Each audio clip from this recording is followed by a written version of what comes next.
একটা কথা, কোন ধর্মেই এটা রোগ নয়, তাই না? বিশেষত আমরা যে ধর্ম পালন করি ইসলাম, ইসলামের দৃষ্টিতে দুইটা একদম উপরি কথা। এটা কেউ যদি বিশ্বাস করে সে ইমানদারও থাকতে পারবে। এখন এই কথাগুলো কেন আসে?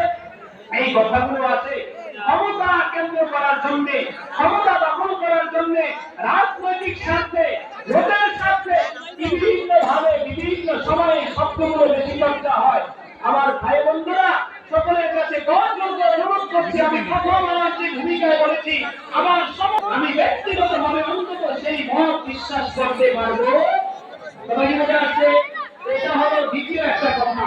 কিন্তু পুলিশ প্রশাসনের লোক তারা দিতে পারবে, অথবা যদি আপনি কোন নেতা হয়ে থাকেন, আপনার অধীনস্থ, আপনি যান, কিন্তু সেখানে পূজায় অংশগ্রহণ না, ধর্মীয় শুভেচ্ছা না, সেখানে সাধারণ যাবে না। আপনি স্পষ্ট বলেন, দেখো তোমরা একই দেশে বসবাস করি, তোমরা তোমাদের ধর্ম পালনের স্বাধীন, আমরা আমাদের ধর্ম পালনের স্বাধীন, আমার করার কোনো সুযোগ নাই।